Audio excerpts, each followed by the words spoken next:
According to The Telegraph, Boris Johnson appears to have scrapped a plan by the outgoing Brexit Secretary of State, Lord Frost, that would have freed the UK from red tape and instead is pursuing net zero regulations. It's absolutely no secret, folks, that Boris Johnson has a cabal of pro-green enthusiasts around him in number 10. The government has actually watered down plans for a post-Brexit bonfire of Brussels rules, which I think will only serve to actually make the backbenchers of the Conservative Party even more angry.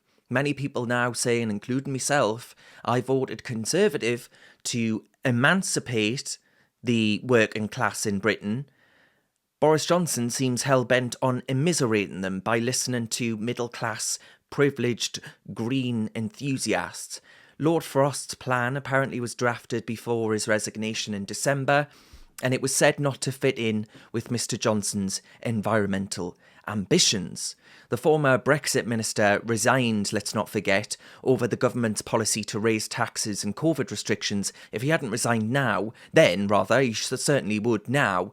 And he has since called for a clear out of the, and this is his words, folks, not mine, neo-socialist, green fanatics and pro-woke crowd working in Downing Street. I don't think he could be more right. This government has published a report on levelling up. It's completely incompatible, folks, with their plans on net zero, which right now, with the current technologies that we've got available to it, will lead to the immiseration of the working class, making them all colder and poorer.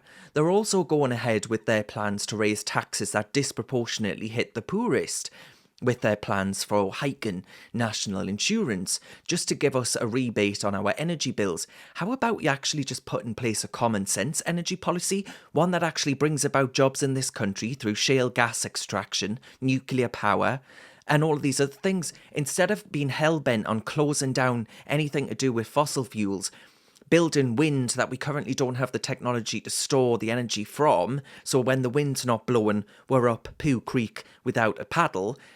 All of these things are utterly insane, and they're leading to people really suffering quite harsh. And I'm afraid they just don't get it in number 10. This current number 10 that won the Red Wall, won places up here and around the country, now just appears to be completely out of touch. And I'm not saying this to bash Boris.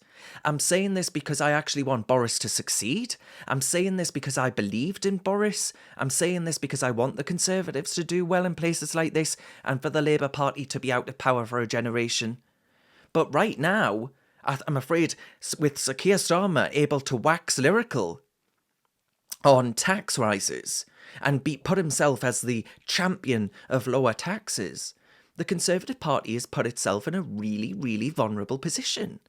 And one that I don't think it's going to win any brownie points from, actually. So I think it's not too late for a rethink. It's not too late for Boris Johnson, actually, if he's staying in power, pull everything back to the track that it was set on from that manifesto in 2019 and actually deliver for people, that millions of which voted for his party for the very first time. I'm Darren Grimes for Reasoned UK. Thank you so much for watching this video. Reasoned is a grassroots organisation that's entirely funded by people like yourself. So if you're in a position to do so, please do consider supporting us by clicking the link to the side there.